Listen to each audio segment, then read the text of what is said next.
ನಮಸ್ತೆ ಎಲ್ಲರಿಗೂ ಆವಿಷ್ಕಾರಕ್ಕೆ ಸ್ವಾಗತ. ಪನ್ನೀರ್ ಮಟರ್ ಮಸಾಲೆ ಕರಿ ಇವತ್ತಿನ ಸ್ಪೆಷಲ್ ರೆಸಿಪಿ. ಪಕ್ಕಾ ರೆಸ್ಟೋರೆಂಟ್ ಸ್ಟೈಲಲ್ಲಿ ಮಾಡಿರೋದು. ರೋಟಿ, ಚಪಾತಿ, ಪೂರಿ, ಕುಲ್ಚಾ ಎಲ್ಲದ್ರ ಜೊತೆಗೂ ತುಂಬ ಟೇಸ್ಟಿಯಾಗಿರುತ್ತೆ. ಟೇಸ್ಟಿ ಕರಿ ರೆಸಿಪಿನ ಹೇಗೆ ಮಾಡಿದೆ ಅಂತ ನೋಡ್ಕೊಂಡು ಬರೋಣ ಬನ್ನಿ.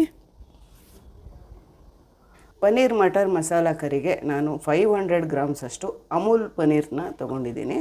ಈ ಥರ ಪೀಸಸ್ ಮಾಡಿ ಮ್ಯಾರಿನೇಟ್ ಮಾಡ್ಕೊಳ್ತೀನಿ. ಈಗ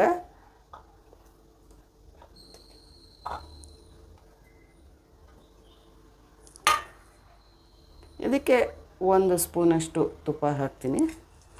ತುಪ್ಪ, ಎಣ್ಣೆ ಯಾವುದಾದ್ರೂ ಹಾಕ್ಕೊಳ್ಬೋದು. ಅರಿಶಿನದ ಪುಡಿ 1/4 ಟೀ ಸ್ಪೂನಷ್ಟು, ಒಂದು ಅರ್ಧ ಟೀ ಸ್ಪೂನಷ್ಟು ಅಚ್ಕಾರದ ಪುಡಿ, ಒಂದು ಅರ್ಧ ಟೀ ಸ್ಪೂನಷ್ಟು ಉಪ್ಪು.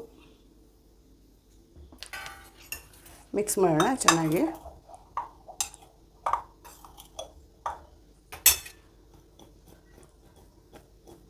ಇದು ಉಪ್ಪು ಖಾರ ಎಲ್ಲ ಸ್ವಲ್ಪ ಚೆನ್ನಾಗಿ ಪನ್ನೀರ್ ಹತ್ಕೊಳ್ಳಿ ಅಂತ ಈ ರೀತಿ ಮಾಡೋದು. ಇದನ್ನು ಸ್ವಲ್ಪ ಒಂದು 10 ನಿಮಿಷದವರೆಗೂ ಬಿಟ್ಬಿಡಬೇಕು. ಈಗ ನೆನೆಸಿಟ್ಕೊಂಡಿರೋ ಗೋಡಂಬಿನ ಒಂದು ಮಿಕ್ಸರ್ ಜಾರಲ್ಲಿ ಹಾಕ್ಕೊಳ್ತಾ ಇದ್ದೀನಿ. ನಾನು ಇವಾಗ ರೆಡಿ ಮಾಡ್ತಾ ಇರೋದು ಒಂದು 6 ಜನಕ್ಕಾಗೋಷ್ಟು ಗ್ರೇವಿ ಮಾಡ್ತಾಯಿದ್ದೀನಿ. ಹಾಗಾಗಿ ಒಂದು ಹಿಡಿಯಷ್ಟು ಗೋಡಂಬಿನ ನೆನೆಸಿಟ್ಕೊಂಡಿದ್ದೀನಿ. ನಾನಿಲ್ಲಿ ಬೆಳ್ಳುಳ್ಳಿ ಇಲ್ಲದೆ ಮಾಡ್ತಾಯಿದ್ದೀನಿ. ಬೆಳ್ಳುಳ್ಳಿ ತಿನ್ನದೇ ಇರೋರಿಗೆ ಈ ಮೆಥಡ್ ಬೆಸ್ಟ್ ಆಗುತ್ತೆ. 1 ಇಂಚಷ್ಟು ಶುಂಠಿ, ಟೊಮೆಟೊ ಈ ರೀತಿ ಹಚ್ಕೊಂಡು ಒಂದು 4 ಟೊಮೆಟೊನ ತೊಗೊಂಡಿದ್ದೀನಿ. 6 ಜನಕ್ಕೆ ಮಾಡ್ತಾ ಇರೋದ್ರಿಂದ ಸ್ವಲ್ಪ ಹೆಚ್ಚಿಗೆ ಕ್ವಾಂಟಿಟಿನಲ್ಲಿ ಮಾಡ್ತಾಯಿದ್ದೀನಿ. ಪನ್ನೀರನ್ನ ಅರ್ಧ ಕೆಜಿಯಷ್ಟು ತೊಗೊಂಡಿದ್ದೀನಿ. ಅಂದರೆ 200 ಗ್ರಾಮ್ಸ್ದು 2 ಪ್ಯಾಕೆಟು ತೊಗೊಂಡು ಅಮೂಲ್ ಪನ್ನೀರನ್ನ ತೊಗೊಂಡಿದ್ದೀನಿ. ನೀರು ಹಾಕದೇ ನುಣ್ಣಗೆ ಗ್ರೈಂಡ್ ಮಾಡ್ಕೋಬೇಕು. ಇದನ್ನು ಟೊಮೆಟೊನಲ್ಲಿ ನೀರು ಬಿಟ್ಕೊಳ್ಳುತ್ತಲ್ಲ, ಅದೇ ಸಾಕಾಗುತ್ತೆ. ಈಗ ಬಾಣಲಿನಲ್ಲಿ ಒಂದು 4 ಟೀ ಸ್ಪೂನಷ್ಟು ಎಣ್ಣೆ ಹಾಕ್ತೀನಿ. 1 ಟೀ ಸ್ಪೂನಷ್ಟು ತುಪ್ಪ. ಎಣ್ಣೆ ತುಪ್ಪ ಬಿಸಿಯಾಗಿದೆ. ಈಗ ಮ್ಯಾರಿನೇಟ್ ಮಾಡಿ ಇಟ್ಕೊಂಡಿರೋ ಪನ್ನೀರನ್ನ ಇದರಲ್ಲಿ ಹಾಕಿ ಸ್ವಲ್ಪ ಫ್ರೈ ಮಾಡೋಣ. ತುಂಬ ಕೆಂಪಾಗಿ ಫ್ರೈ ಮಾಡಬೇಕು ಅಂತ ಏನಿಲ್ಲ.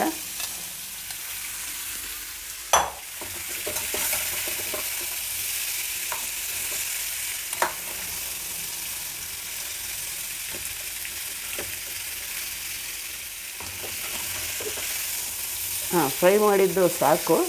ಸ್ವಲ್ಪ ಹಸಿ ಇದು ಹೋಗಲಿ ಅಂತ ಫ್ರೈ ಮಾಡಿದ್ದು. ಈಗ ಇದನ್ನು ತೆಕ್ಕೊಳ್ತಾ ಇದ್ದೀನಿ. ಈಗ ಕಡಾಯಿನಲ್ಲಿ ಸ್ವಲ್ಪ ಎಣ್ಣೆ ಹಾಕಿದ್ದೀನಿ. ಪನ್ನೀರ್ ಕರಿ ರೆಡಿ ಮಾಡ್ಕೊಳ್ಳೋಣ. ಒಂದು ಅರ್ಧ ಟೀ ಸ್ಪೂನಷ್ಟು ಜೀರಿಗೆ ಹಾಕ್ತೀನಿ. ಜೀರಿಗೆ ಫ್ರೈ ಆಗಿದೆ. ಈಗ ಒಂದು 2 ಈರುಳ್ಳಿನ ಸಣ್ಣದಾಗಿ ಹಚ್ಚಿಟ್ಕೊಂಡು ಹಾಕ್ತಾಯಿದ್ದೀನಿ.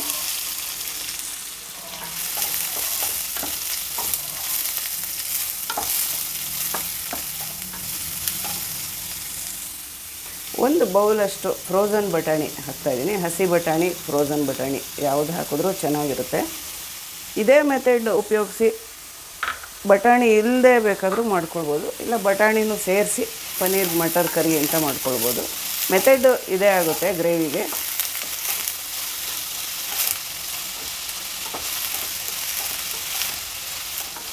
ಇದು ಹಸಿ ಬಟಾಣಿ ಆದ್ದರಿಂದ ಚೆನ್ನಾಗಿ ಬೆಂದ್ಬಿಡುತ್ತೆ, ಒಗ್ಗರಣೆನಲ್ಲೇ ಬೆಂದ್ಬಿಡುತ್ತೆ, ಸಾಫ್ಟಾಗಿರುತ್ತೆ. ಒಣಗಿದ ಬಟಾಣಿ ನೀವೇನಾದರೂ ಬಳಸಬೇಕು ಅಂತ ಆದರೆ ಹಿಂದಿನ ದಿವಸ ರಾತ್ರಿನೇ ನೆನೆಸಿಟ್ಬಿಟ್ಟು ಬೆಳಗ್ಗೆ ಮಾಡೋದಾದರೆ 1 ರೌಂಡ್ ಬೇಯಿಸ್ಬಿಟ್ಟು ಆಮೇಲೆ ಒಗ್ಗರಣೆನಲ್ಲಿ ಸೇರಿಸ್ಬೇಕಾಗುತ್ತೆ.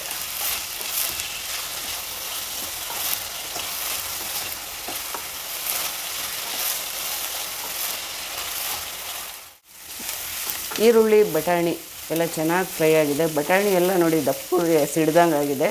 ಸೊ ಚೆನ್ನಾಗಿ ಬೆಂದಿದೆ ಅಂತ ಆಯಿತು. ಈಗ ಉರಿನ ಪೂರ್ತಿ ಕಡಿಮೆ ಮಾಡಿಬಿಟ್ಟು ಕೆಲವು ಇಂಗ್ರೀಡಿಯೆಂಟ್ಸ್ನ ಸೇರಿಸ್ತಾ ಇದ್ದೀನಿ. 1 ಸ್ಪೂನಷ್ಟು ಧನಿಯಾ ಪುಡಿ,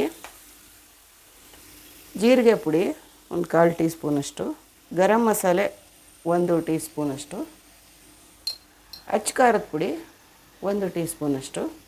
ಮ್ಯಾರಿನೇಟ್ ಮಾಡೋಕ್ಕೆ ಅರ್ಧ ಟೀ ಸ್ಪೂನ್ ಹಾಕಿದ್ದೆ. ಖಾರ ಅವರವ್ರ ಇಷ್ಟಕ್ಕೆ ಅನುಸಾರವಾಗಿ ಹಾಕ್ಕೊಳ್ಬೋದು. 2 ಟೀ ಸ್ಪೂನಷ್ಟು ಕಸೂರಿ ಮೇಥಿ ಹಾಕಿದ್ದೀನಿ.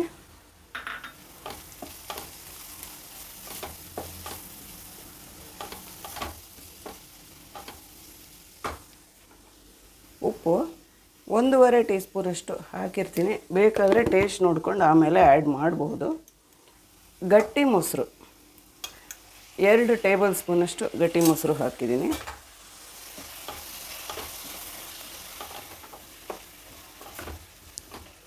ಮೊಸರು ಹಾಕಿದ್ಮೇಲೆ ಸ್ವಲ್ಪ ಫ್ಲೇಮ್ ಜಾಸ್ತಿ ಮಾಡ್ಕೊಳ್ಬೇಕು.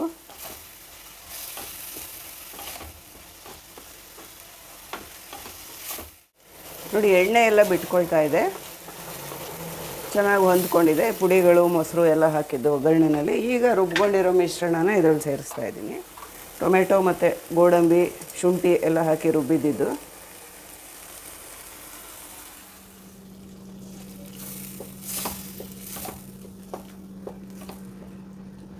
ಮೀಡಿಯಮ್ ಫ್ಲೇಮಲ್ಲಿ ಇಟ್ಕೊಂಡಿದ್ದೀನಿ. ಚೆನ್ನಾಗಿ ಮಿಕ್ಸ್ ಆಗಬೇಕಿದೀಗ. ನಮಗೆ ಯಾವ ಕನ್ಸಿಸ್ಟೆನ್ಸಿ ಬೇಕೋ ಗ್ರೇವಿ ಅಷ್ಟನ್ನು ನೀರು ಆ್ಯಡ್ ಮಾಡ್ಕೊಳ್ಬೋದು. ನಾನಿಲ್ಲಿ ಚಪಾತಿ ಜೊತೆ ಸರ್ವ್ ಮಾಡ್ತಾ ಇರೋದ್ರಿಂದ ಸ್ವಲ್ಪ ತೆಳುವಾಗಿ ಮೀಡಿಯಮ್ ಕನ್ಸಿಸ್ಟೆನ್ಸಿನಲ್ಲಿ ಮಾಡ್ಕೊಳ್ತಾ ಇದ್ದೀನಿ.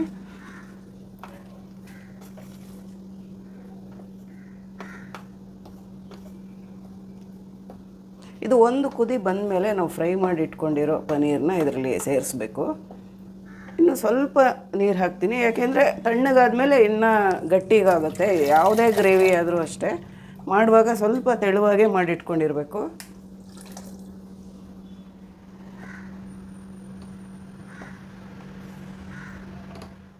ನೋಡಿ, ಕುದಿಯೋದಕ್ಕೆ ಶುರುವಾಗಿದೆ. ಈಗ ಫ್ರೈ ಮಾಡಿ ಇಟ್ಕೊಂಡಿರೋ ಪನ್ನೀರನ್ನ ಇದರಲ್ಲಿ ಹಾಕ್ತಾಯಿದ್ದೀನಿ.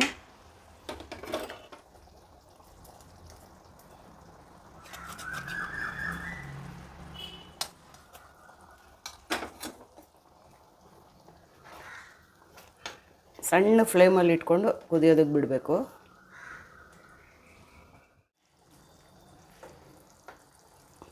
ನೋಡಿ, ಚೆನ್ನಾಗಿ ಎಣ್ಣೆ ಬಿಟ್ಕೊಳ್ತಾ ಇದೆ.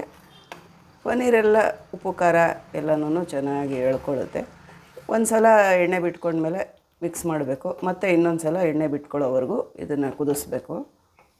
ಈಗ ಇನ್ನೊಂದು ರೌಂಡ್ ಕುದೀಲಿ ಇದು. ನೋಡಿ, ಚೆನ್ನಾಗಿ ಕುದ್ಬಿಟ್ಟು ಎಣ್ಣೆ ಎಲ್ಲ ಬಿಟ್ಟಿದೆ, ಮೇಲೆಲ್ಲ ತುಪ್ಪ ಎಣ್ಣೆ ಎಲ್ಲ ಕಲೆಕ್ಟ್ ಆಗಿದೆ. ಈಗ ಕಡೆಯದಾಗಿ ಕೊತ್ತಂಬರಿ ಸೊಪ್ಪು ಹಾಕ್ತಾಯಿದ್ದೀನಿ.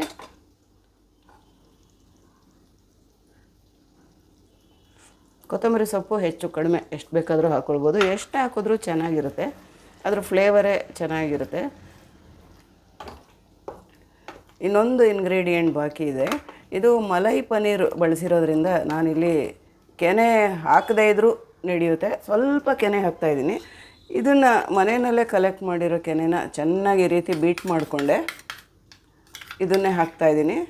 ಅಂಗಡೀಲಿ ಕೂಡ ಕೆನೆ ರೆಡಿ ಸಿಗುತ್ತೆ, ಹಾಕದೇ ಇದ್ದರೂ ನಡೆಯುತ್ತೆ.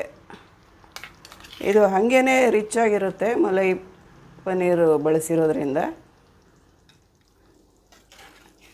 ಈಗ ಪನ್ನೀರ್ ಮಟರ್ ಮಸಾಲ ಗ್ರೇವಿ ರೆಸ್ಟೋರೆಂಟ್ ಸ್ಟೈಲಲ್ಲೇ ಇದೆ, ತುಂಬ ಟೇಸ್ಟಿಯಾಗಿರುತ್ತೆ.